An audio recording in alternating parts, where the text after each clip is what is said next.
ဒါဆိုဆရာတို့ ACC ရဲ့ future qualification မှာဘာတွေပါမလဲဘယ်နှဆင့်ရှိ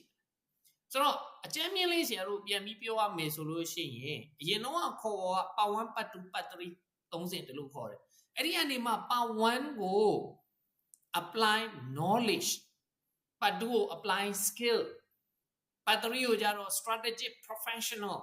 ဒီလိုတစ်ခါပြောင်းတယ်အခုနာမည်အသစ်မှာကြတော့ဒီဟိုးရင်တော့ဆရာတို့ပတ်1ပတ်2ပတ်3ပြောတယ်ဆိုတော့အကြောင်းသားမှန်လွယ်အောင်နော်မှန်လွယ်အောင်ဆိုတော့ပထမအဆင့်ကိုပြောတာဒါပတ်1ဆိုပထမအဆင့်လက်ရှိ syllabus အရာဆို apply knowledge ကို knowledge level ဒီမှာသုံးတော့ knowledge ပဲထည့်တော့ဟုတ်ပြီပြီးသွားတဲ့အခါမှာအဲ့ဒီ knowledge level မှာ exam အနေနဲ့3ခုရှိ exam အနေနဲ့3ခုရှိမယ် employability module အနေနဲ့က responsible business management ဆိုတဲ့ employability module တခုဖြည့်ရမယ်ဒါဖြည့်ပြီးသွားရင်ရမှာကကျတို့လက်ရှိမှာက diploma လို့ပဲသုံးတယ်အခုက diploma တွေကိုခွဲလိုက် higher diploma ပြီးတော့ certified accounting technician CAT qualification ပါရအောင်မယ်ဆိုတော့ဒီတော့အဲ့တော့ဒီတစ်ဆင့်မှာတင်ပြီးသွားရုံနဲ့ကိုယ့်ရဲ့ level က diploma လည်းရတယ် experience လည်းရှိတယ်12လ experience ရှိတယ်ဆိုတာနဲ့ CAT certified accounting technician ဆိုပြီးတော့เนาะ ACC အားလုံးပြီးသွားရင်တော့ professional လို့ခေါ်တာပေါ့အဲ့တော့ professional နဲ့ technician ကတော့ level ကွာတာပေါ့လေဆိုတော့ဒီ part 1 လေး knowledge level လေးပြီးုံကိုဒါကိုဆရာတို့ technician လို့သတ်မှတ်လိုက်တာဖြစ်တယ်ဟုတ်ပြီနောက်တစ်ဆင့်ကိုကြတော့လက်ရှိမှာကဆရာတို့ apply skill လို့ခေါ်တယ် part 2ပေါ့ apply skill ဒါကိုဆရာတို့အခု new syllabus မှာ new qualification မှာ expertise level လို့ခေါ်တယ်အဲ့တော့ဒီ expertise level မှာ exam အနေနဲ့က9ခုပဲဖြေရတော့ဆရာတို့လက်ရှိ syllabus မှာဆိုရင်6ခုရှိတယ်ဒါပေမဲ့9ခုပဲဖြေရတော့တစ်ခုယော့သွားတယ်ပေါ့နော်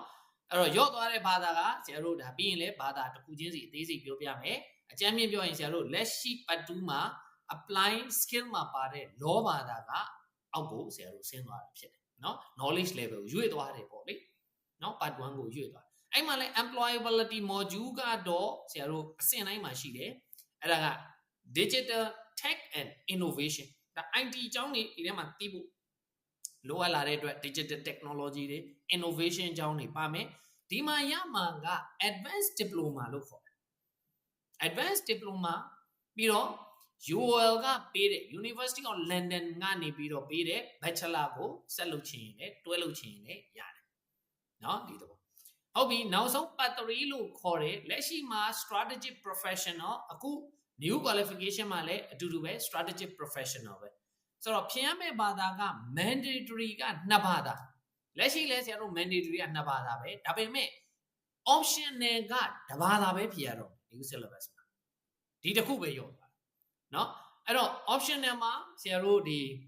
1ဘာသာဆိုတာလက်ရှိမှာကျတော့ optional က4ခုတည်းက2ခုဖြေရတာအခုအသစ်မှာကျတော့5ခုတည်းက1ခုပဲဖြေရတော့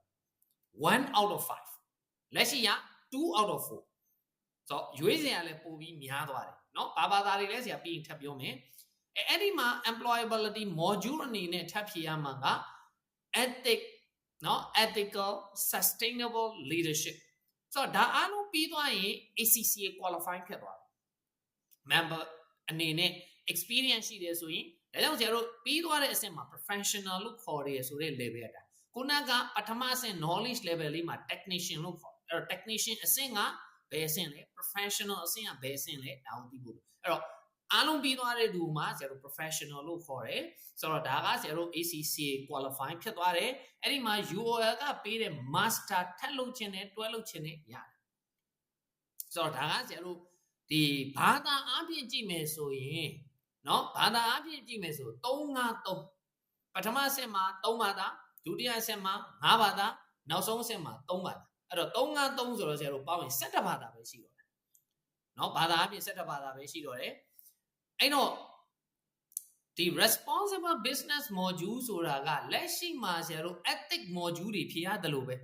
ဆရာတို့လက်ရှိမှာဆိုလဲ ethic module တွေဖြေရတယ်ဘာတွေဖြေရလဲ FIP foundation in professionalism part 1အပြီးမှဖြေရတယ်part 2အပြီးမှဆိုရင် EPSM module ဖြေရတယ်เนาะအဲ့တော့အဲ့ဒီ module လို့ပုံစံမျိုးပဲဒီမှာဖြေရတာ3ခုဖြစ်သွားတယ်เนาะအဲ့တော့ဆရာတို့ ဘာသာအမြင့်ပြောရင်17ဘာသာ module က3ခုဒီလိုသွားတာဖြစ်ဟုတ်ပြီနော်